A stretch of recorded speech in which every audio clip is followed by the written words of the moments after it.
신앙은 전수되어야 합니다라는 제목으로 말씀을 전하고자 합니다. 여러분, 지금 현재 있는 이스라엘이 언제 건국되었는지 혹시 아십니까?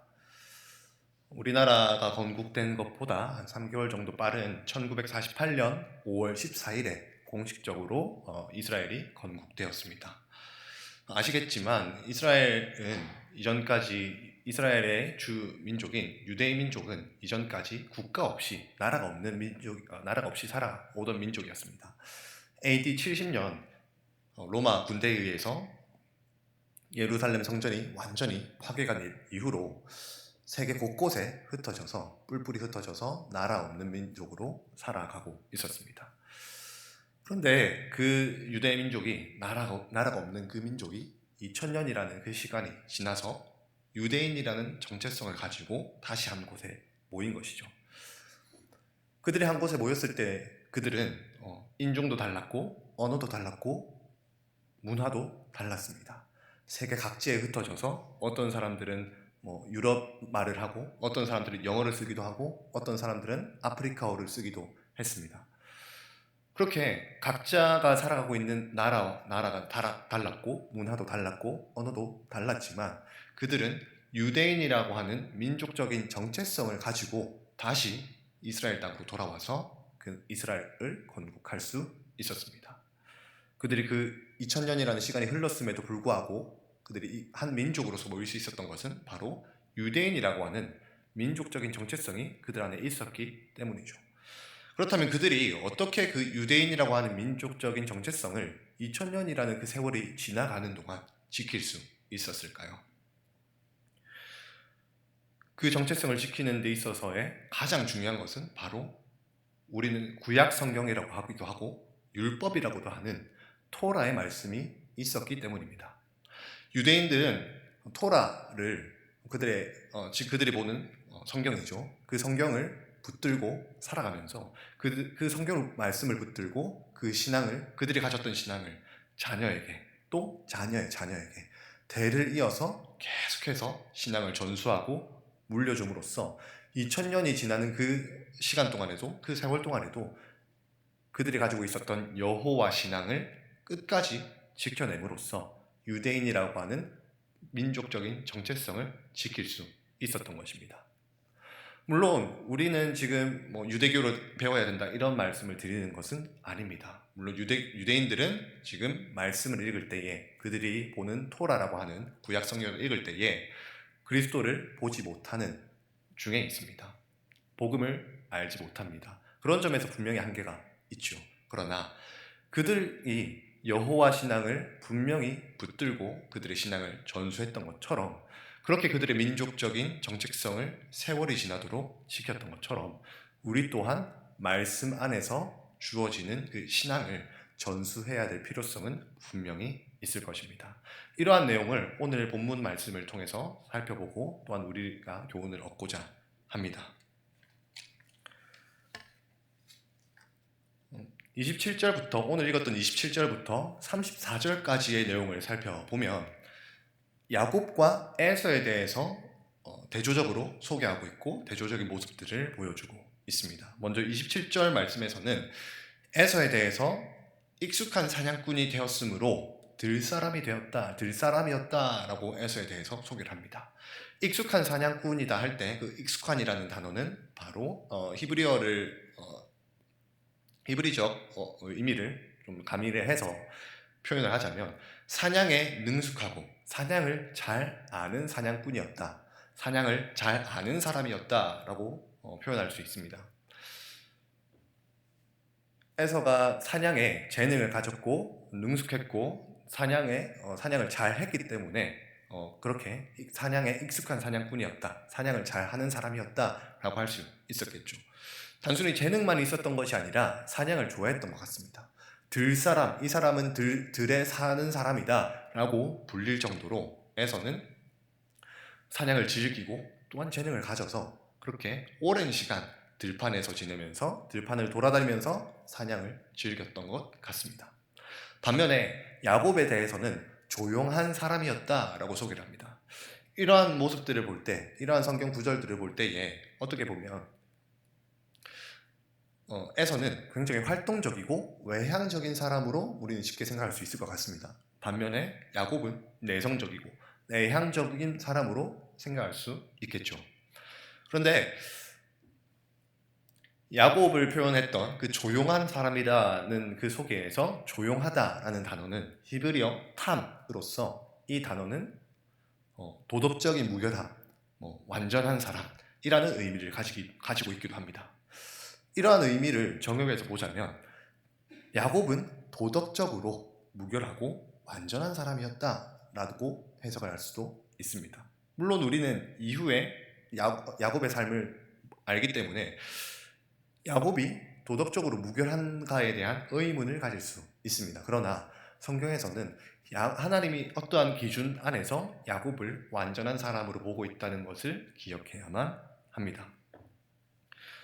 이 이야기는 잠시 뒤로 넘겨두고요. 이러한 모습, 27절에서 야곱과 에서의 비교되는 모습뿐만 아니라 28절에서는 부모님의 태도도 에서와 야곱에 대한 반응도 다른 것을 볼 수 있습니다. 아버지인 이삭은 에서를 사랑했다라고 얘기를 하죠. 에서가 사냥해온 그 고기, 사냥으로 잡아와서 요리를 해서 만들어주는 그 요리를 좋아했고, 그래서 에서를 사랑했다라고 얘기를 합니다. 만약에 제가 이삭의 입장이었다고 하더라도 첫째가 그렇게 저에게 용돈도 자주 주고 선물도 잘 챙겨주고 시시때때로 연락을 해서 안부도 묻고 그렇게 잘 한다면 저였어도 장자를 좋아했을 것 같습니다. 반면에 둘째 아들이 연락은커녕 용돈만 달라고 하고 일은 안 하고 집을 나가서 돈이 필요할 때만 연락을 한다면, 물론 아들이기 때문에 용돈도 주고 사랑은 하겠지만 그런 모습을 볼 때마다 속에서 천불이 나지 않을까 싶습니다. 그런 식으로 이해를 한다면 이삭이 야곱을 더 사랑했던 이유도 어느 정도 이해할 수 있을 것 같습니다. 그런데 리브가가 야곱을 더 사랑했다라고 하는 점에 있어서 우리는 단순히 야곱이 어머니를 더 좋아해주고 애살이 많고 그래서 야곱을 더 사랑했다라고 단순하게 생각해야 되는 것은 아닙니다. 왜 그러냐면 우리가 이 부분을 알기 위해서는 창세기 25장 23절 말씀을 읽어봐야만 합니다. 창세기 25장 23절 말씀을 함께 읽어보도록 하시겠습니다. 여호와께서 그에게 이르시되 두 국민이 내 태중에 있구나.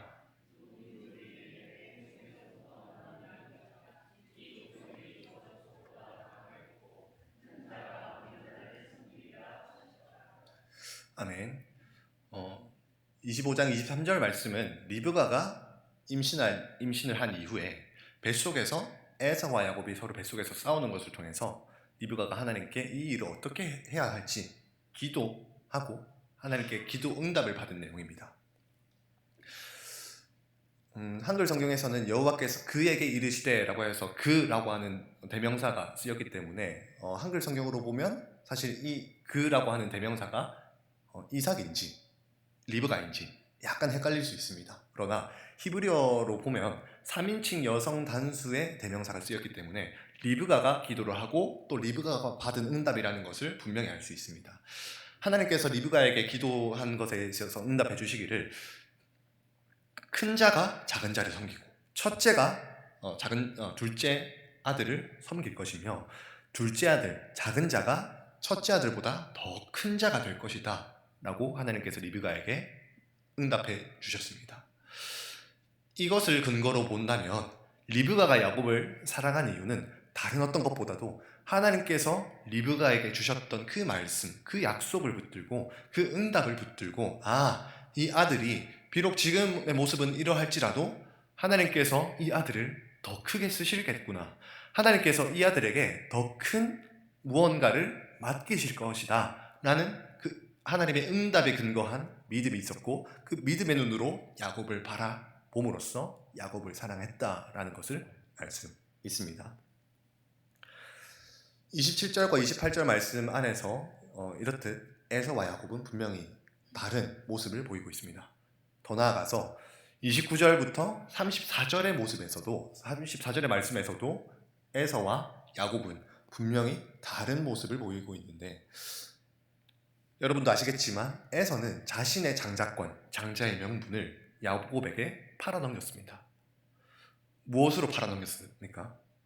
팥죽 한 그릇에 자기가 그냥 사냥을 다녀와서 배가 고파 죽을 것 같다고, 한 끼 굶는다고 사실 죽을 일도 아닌데 자기가 배고파 죽을 것 같다고 팥죽 한 그릇에 자신의 장자의 명분을 팔아넘겼습니다. 34절 말씀에서는 에서가 장자의 명분을 가볍게 여겼다라고 얘기를 하고 있는데, 원어를 그대로 본다면 에서가 장자의 명분을 경멸했다라고 이야기하고 있습니다. 장자의 명분은 히브리어로 베코라라고 하는데, 이 베코라는 두 배의 몫을 의미합니다. 다시 말해서 고대 이스라엘에서 장자는 차자보다 두 배 많은 재산을 아버지로부터 물려받았습니다. 그런데 에서가 이것을 무시한 것은 단순히 물질적인 재산을 무시한 것뿐만 아니라, 장자의 명분은 단순히 물질적인 재산을 물려주는 것뿐만 아니라 영적인 축복까지 포함되어 있습니다. 아버지의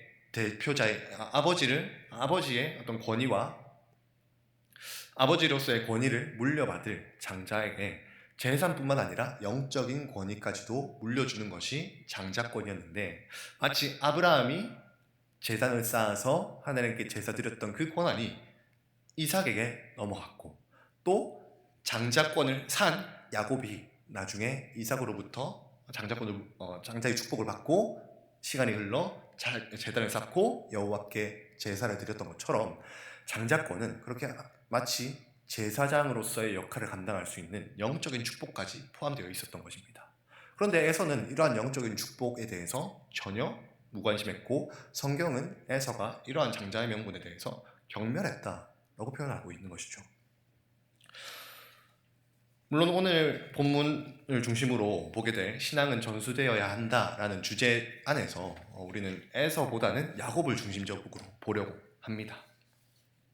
그런 점에서 지금까지 에서와 야곱의 이런 대조되는 모습을 살펴보았습니다.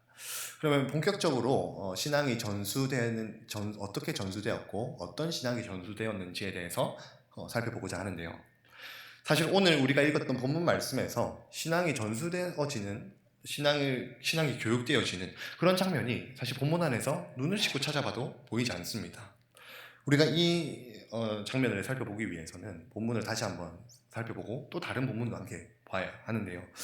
야곱에 대해서 평가하기를, 야곱은 조용한 사람이었으므로 장막에 거주했다라고 성경은 야곱에 대해서 소개를 하고 있습니다. 신앙의 전수가 이루어진 장소를 바로 장막으로 소개를 하고 있는 것이죠.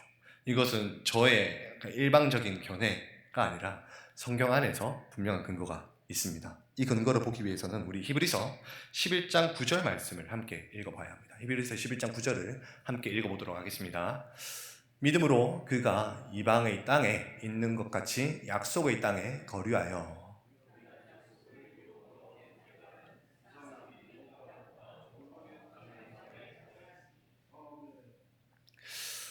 믿음으로 그가 이방의 땅에 있는 것 같이 라고 하는데, 여기서 등장하는 그라고 하는 이 대명사는 아브라함을 가리킵니다. 아브라함이 믿음으로 이방 땅에 있는 것처럼 약속의 땅에 거류했다라고 하고 있습니다. 그 약속의 땅은 바로 지금 이삭과 야곱이 거주하고 있는 가나안 땅이죠. 그런데 히브리서 11장 9절의 하반절을 보면 아브라함이 약속의 땅에 거류하는데 동일한 약속을 유업으로 함께 받은 이삭 및 야곱과 더불어 장막에 거주했다라고 히브리서 기자는 기록하고 있습니다. 그러면 여기서 의문을 가지시는 분들이 계실지도 모르겠습니다. 이삭과 야곱이 함께 살았던 건 알겠는데 이삭과 야곱 더불어서 아브라함까지 함께 살았다고? 라고 의문을 가지시는 분들이 계시겠죠. 그러면 여기서 잠깐 퀴즈를 내겠습니다. 아브라함이 몇 살 때 죽었는지 아시는 분 혹시 계십니까? 네, 답은 성경에 있습니다. 창세기 25장 7절에 보면 아브라함은 175세에 죽었다라고 성경이 기록하고 있습니다. 그러면 여러분들 이것은 다 잘 아실 겁니다. 아브라함이 이삭을 몇 세에 낳았을까요? 네, 100세에 낳았죠. 그러면 여기서 한 번 더 퀴즈를 내겠습니다. 이삭의 에서와 야곱을 낳은 나이는 몇 살인가요? 네, 맞습니다. 오늘 본문 27절 앞절에 26절에 보면 이삭이 60세에 에서와 야곱을 낳았다라고 성경 기록하고 있습니다. 그럼 여기서 간단한 산수 문제를 내겠습니다. 아브라함이 죽은 나이와 이삭이 야곱을 낳은 나이를 빼면 숫자가 몇이 나오나요? 네, 175 빼기 160을 하면 15가 나오는 것은 우리가 간단한 산수로서 알 수 있습니다. 다시 말해서 야곱이 태어났을 때 아브라함의 나이는 160세였고 야곱이 15살 때까지 아브라함이 살아있었다라는 얘기가 됩니다. 이것을 통해서 히브리서 기자가 그냥 막연하게 아브라함과 이삭과 야곱이 한 장막에 같이 살았다라고 얘기를 하는 것이 아니라 분명한 이 사실로서 아브라함과 이삭과 야곱이 한 장막에 거주했다는 것이 증명이 되었습니다.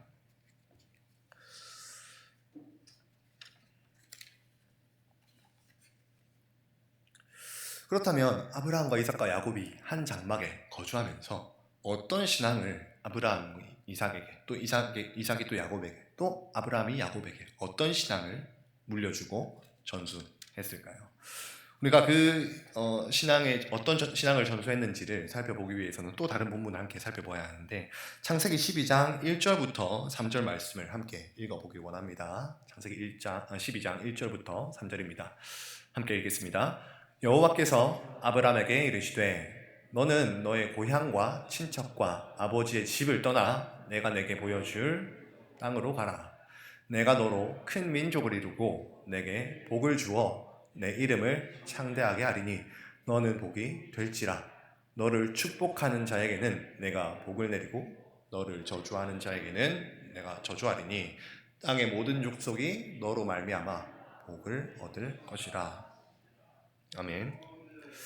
하나님께서 아브라함을 처음에 부르시면서 여러 가지 약속을 주셨습니다. 그런데 그 중에서도 가장 핵심되는 세 가지 약속이 있습니다. 첫 번째는 하나님께서 아브라함에게 말씀하시기를 1절 말씀에서 아브라함아 내가 너에게 보여줄 땅으로 가라 라고 말씀하셨죠. 그 보여줄 땅은 곧 지금 이삭과 야곱이 거주하고 있는 가나안 땅이었습니다. 그리고 하나님께서 또 아브라함에게 주셨던 약속은 큰 민족을 이루어 주겠다. 내가 너로 큰 민족을 이루어 주겠다라는 약속을 하시면서 아브라함에게 가나안 땅으로 가라고 하시는 것이죠. 그리고 세 번째로 하나님께서 또 주신 약속이 3절 말씀에 너로 말미암아 모든 민족이 복을 받도록 할 것이다 라고 하나님께서 이 세 가지 약속을 말씀하시면서 아브라함을 부르셨습니다. 그리고 우리 창세기 26장 3절 4절 말씀을 함께 읽어보도록 하겠습니다. 창세기 26장 3절 4절 말씀입니다.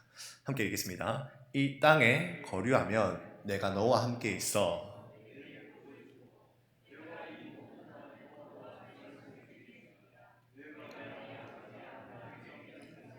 이루어 내 자손을 하늘의 별과 같이 번성하게 하며 이 모든 땅을 네 자손에게 주리니 자손으로 말미암아 천하 만민이 복을 받으리라. 아멘. 어디서 많이 본 표현이 등장하지 않습니까? 26장은 하나님께서 이삭에게 말씀하시는 내용입니다. 이삭이 가나안 땅에 살다가 가뭄이 들어서 이집트로 내려가고자 할 때에 하나님께서 이삭을 멈추시면서 이삭아 내려가는 거 아니야. 그만 멈추고 내가 너에게 하는 말을 들어봐 하면서 3절 4절 말씀을 하신 것이죠. 3절 4절 말씀에서 네가 이 땅 내가 네 아버지 아브라함에게 약속한 이 땅에 거류하면 내가 너에게 복을 줄게 라고 하시면서 이 땅을 먼저 너에게 주겠다 라고 말씀하시고 또 네 자손을 네 후손을 하늘의 별과 같이 많아지게 하겠다. 큰 민족을 이루어 주겠다 라고 이삭에게도 동일하게 말씀하셨습니다. 뿐만 아니라 4절 말씀에 하나님께서 이삭에게 네 후손을 통하여서 천하 만민이 복을 받는 자리로 돌아오도록 할 것이다 라고 하나님께서 또 말씀하셨습니다. 다시 말해서 아브라함에게 하나님께서 하셨던 그 약속을 이삭에게도 동일하게 말씀하고 계신 것이죠. 아브라함이 이삭과 야곱에게 전수했던 신앙은 바로 이러한 신앙입니다. 하나님께서 아브라함에게 주셨던 그 약속을, 그 언약을 이삭과 야곱에게도 그대로 전수하고 그대로 자신의 믿음과 자신이 받은 약속을 물려주었던 것이죠. 그래서 히브리서 기자는 동일한 유업, 이삭과 야곱이 아브라함이 받은 그 약속을 동일한 유업, 상속 재산으로 물려받았다라고 히브리서 기자는 말하고 있는 것입니다. 이처럼 우리가 가정 안에서 전수해줘야 할 신앙과 믿음 역시도 단순히 부모님의 신앙이 다르고 자녀의 신앙이 다른 것이 아니라 부모가 자녀를 교육함으로써 부모의 신앙을 자녀에게 물려줌으로써 동일한 신앙, 동일한 약속, 하나님의 약속에 근거한 신앙을 물려주어야 한다는 것을 이 말씀을 통해 우리는 알 수 있습니다.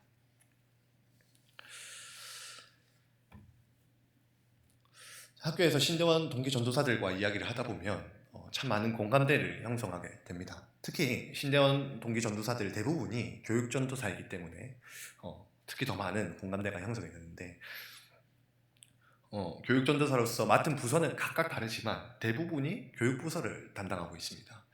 그런데 그 교육 부서를 담당하고 있는 대부분의 교육 전도사들이 하다 보면 서로 공감하는 말 중에 하나가 교육부서에서 아이들을 가르치고 교육하고 훈련하다 보면 아이들을 가르칠 뿐만 아니라 부모 교육도 함께 해야 할 필요성을 굉장히 많이 느낀다라는 말에 많은 전도사들이 동감하고 공감합니다.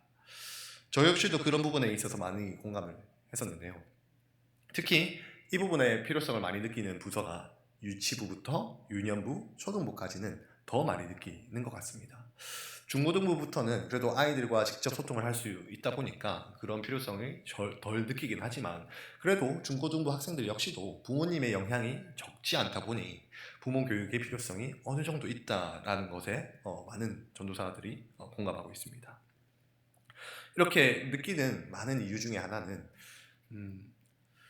특히 불신 가정에서 나오는 아이들이나 아니면 부모님이 교회를 다니지만 가정 안에서 신앙교육이 전혀 되지 않는 아이들의 경우에는 신앙이 성장하거나 신앙이 자라거나 하는 속도가 신앙교육이 이루어지는 가정보다 훨씬 더딘 것이 많은 전도사들의 어떤 이야기를 통해서 느껴지게 되고 저도 사역을 하면서 그런 경험들을 작년 한 해 동안 많이 느꼈습니다. 그런 실제적인 사례들을 보면서 전도사들 역시도 부모 교육이 동시에 이루어져야 한다라는 것을 공감하게 되는 것이죠. 저희 아버지도 목사님이셨습니다. 저는 목회자의 자녀로 자랐지만 제가 어렸을 적에도 아버지로부터 가정에서 어떤 신앙 교육이나 신앙 훈련이나 이런 부분에 대해서 전혀 받아본 기억이 없습니다.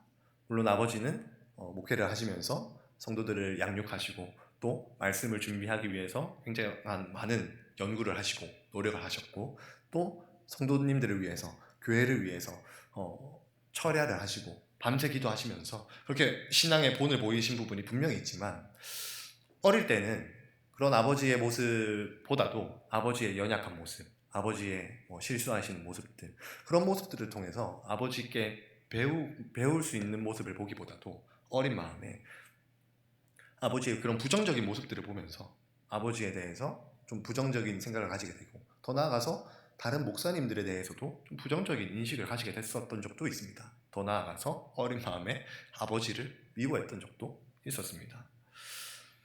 물론 지금은 저는 아버지의 믿음의 유업을, 신앙의 유업을 이어받아서 지금 이 자리에 서 있지만 지금 돌이켜 생각해보면 가정에서 신앙교육이 이루어지지 않았던 그런 것들이 굉장히 아쉬움으로 남기도 하고 앞으로 제가 꾸려갈 가정에서는 이런 부분에 있어서 교육을 잘 해야겠다라는 그런 계획들을 세우기도 합니다. 이런 얘기들을 하는 이유는 우리 한국교회의 지금 현실의 문제와도 맞닥뜨려져 있다고 생각합니다.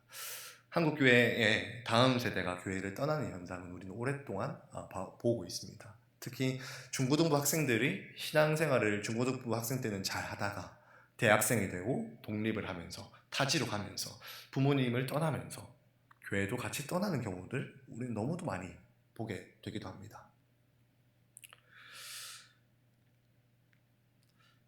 이런 현상들에 대한 이유가 여러 가지가 있겠고, 한 가지 이유만으로 단정 지을 수는 없겠지만, 이런 이유 중에 하나는 저는 가정에서 신앙교육이 제대로 되지 않는 경우가 많이 있다라고 생각합니다. 물론 가정에서 신앙교육이 잘 된다 하더라도 우리가 주님을 믿는 것은, 우리가 구원을 받는 것은 사람의 어떠함으로 되는 것이 아니라, 사람이 잘 가르친다고 되는 것이 아니라, 그것은 하나님의 주권적인 영역이기 때문에 환경이 잘 갖추어져 있다고 다 구원을 받는 것은 아닙니다. 오늘 말씀에서도 아브라함과 이삭과 야곱이 한 장막에 거주하면서 신앙의 전수가 이루어졌지만, 에서는 오히려 그런 부분에 있어서 관심을 가지지 않았던 것처럼, 그런 믿음의 가정 안에서도 주님을 믿지 않게 되는, 약속을 믿지 않는 그런 경우가 있을 수 있죠.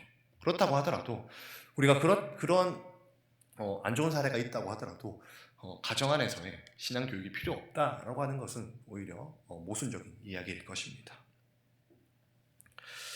단순히 가정에서 신앙 교육이 이루어져야 되고 부모님의 신앙이 자녀들에게 전수되어야 한다는 이런 이야기는 단순히 저의 일방적인 생각이 아니라 성경에서도 가르치고 있는 메시지이기도 합니다. 우리 신명기 6장 5절로 7절 말씀을 함께 읽어보길 원합니다. 신명기 6장 5절부터 함께 읽겠습니다.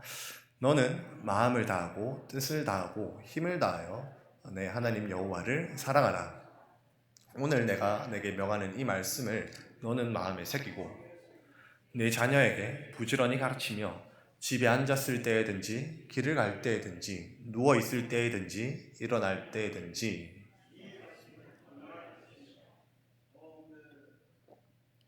아멘.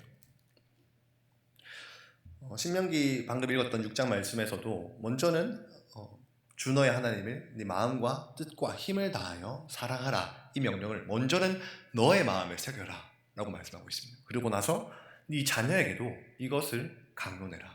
언제든지 가르치고 양육하고 전수해서 네 아이들도 네 자녀들도 하나님을 마음과 뜻과 힘을 다할 수 있도록 가르쳐라, 강론해라 라고 신명기 말씀에서도 말씀하고 있습니다. 신명기 말씀뿐만 아니라 성경을 읽다 보면 정말 많은 표현들에서 이런 가정에서 신앙교육이 이루어져야 할 것에 대해서 말씀하고 있는 것을 볼 수 있습니다. 결국 부모의 신앙을 자녀들에게 전수한다는 것은 지식적으로 가르쳐야 할 뿐만 아니라 먼저 부모님이 그리스도인으로서의 삶을 살아내고 그리스도인으로서 자녀들에게 본을 보여야 하는 것을 의미하기도 할 것입니다. 아브라함과 이삭과 야곱의 예를 들자면, 여러분도 아시겠지만 아브라함이 하나님께 부름을 받고 나서 이삭을 낳기까지 오랜 세월 동안 아브라함은 연단을 받아왔습니다. 하나님께서 자녀를 주실 것이다, 큰 민족을 주실 것이다 라고 말씀을 하셨지만 아브라함은 자녀가 없었습니다. 그 자녀가 없는 것 때문에 아브라함은 자신의 종을 양아들로 삼기도 했고요, 때로는 여종을 취해서 그 여종을 통해서 아들을 낳아서 그 아들을 자신의 장자로 삼으려고 하기도 했습니다.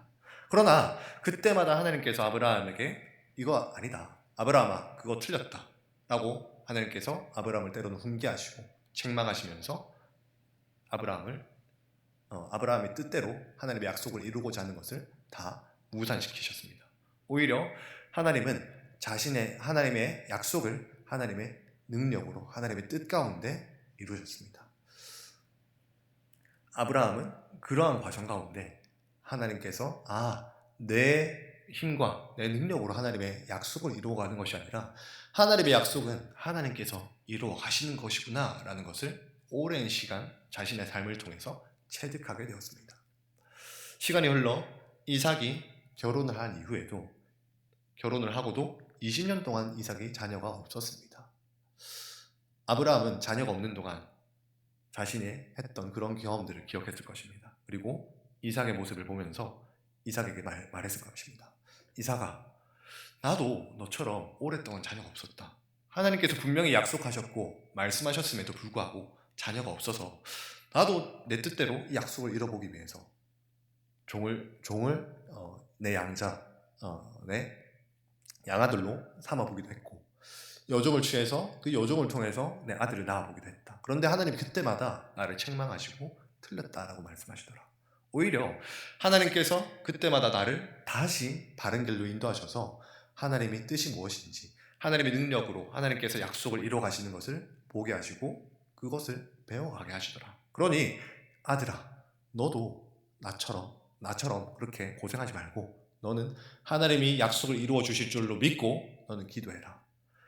네 힘대로 약속을 이루어가는 것이 아니라 하나님께서 약속을 이루어 가시니 너는 기도해라. 나도 기도하겠다. 이렇게 이삭에게 자신의 삶에 있었던 그런 신앙의 간증들을 함으로써 이삭에게 신앙을 가르쳤을 것입니다.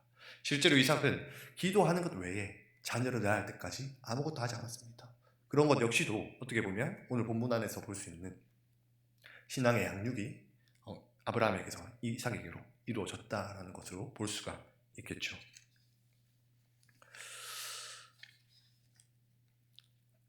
부모가 먼저 자녀에게 그리스도인으로서의 본을 보인다는 것 역시 마찬가지일 것입니다. 우리는 때로는 하나님 말씀대로 살지 못할 때가 있습니다. 그러나 그럼에도 불구하고 하나님은 우리를 내팽개쳐 두시지 않으시고 우리를 다시 한번 보혈로 덮으시고 우리를 죄 없다 하십니다. 우리는 비록 넘어지고 죄를 지을 수 있으나 하나님께서 우리를 버리시지 않으시고 그 가운데서도 자비를 베풀어 주시고 긍휼을 베풀어 주시기도 합니다. 때로는 우리가 하나님의 말씀대로 살아내므로써 하나님께 뜻대로 살아내므로써 그 안에서 하나님께서 베풀어 주시는 은혜와 하나님께서 인도하시는 것을 경험하기도 합니다. 우리가 자녀들에게 물려줘야 할 신앙, 단순히 하나님께 오늘 말씀대로 하나님께 받은 약속과 우리가 하나님께 받은 약속과 더불어서 우리가 삶으로 하나님 말씀대로 살아가고자 했던 그런 씨름들, 때로는 실패하고 때로는 하나님 말씀대로 살아냄으로써 그 안에서 누렸던 은혜들을 자녀들에게 물려주어야 할 것입니다. 다음 세대 사역을 하다 보면, 그리고 부서 학생들을 위해서 기도하다 보면 가정을 위해서도 기도하게 되는 경우가 굉장히 많이 있습니다. 그래서 가정을 위해서 기도하면서 그 가정 안에서 신앙의 전수가 이루어지기를, 또한 그 가정에서 부모님의 신앙 또한 그리스도인다운 삶으로 살아낼 수 있기를, 그 모습을 보면서 자녀들 또한 신앙이 자라가기를 기도하게 되는 경우가 굉장히 많이 있습니다. 이런 것을 통하여서 단순히 다음 세대 사역을 한다는 것, 다음 세대를 양육한다는 것은 단순히 다음 세대만 양육하는 것이 아니라 다음 세대를 넘어서서 가정의 회복과 가정이 복음 안에서 주님 안에서의 거룩한 교제가 회복되어지고 주님 안에서의 온전한 교제가 성취되어지고 이루어지는 것을 소망하게 되는 것 같습니다. 그래서 우리 서문교회 가운데서도 우리가 다음 세대를 축복할 뿐만 아니라 우리의 자녀에게, 또 자녀의 자녀에게 우리의 신앙을 물려주고, 때로는 우리가 실패했던 것, 때로는 우리가 하나님 말씀대로 살아냄으로써 받았던 그런 은혜들 또한 자녀들에게, 또한 자녀의 자녀들에게 물려줌으로써 자녀들을 축복할 뿐만 아니라 그 가정의 온전한 회복이 있기를 주님의 이름으로 축복합니다. 그리고 여기 청년들도 많이 와 계신데, 청년들 또한 그러한 믿음의 가정을 이루기를 소망하는 마음으로 지금부터 믿음의 가정을 세우기를 소망하는 마음으로 준비하시고 계획하셨으면 좋겠다는 소망이 있습니다. 네, 기도하겠습니다.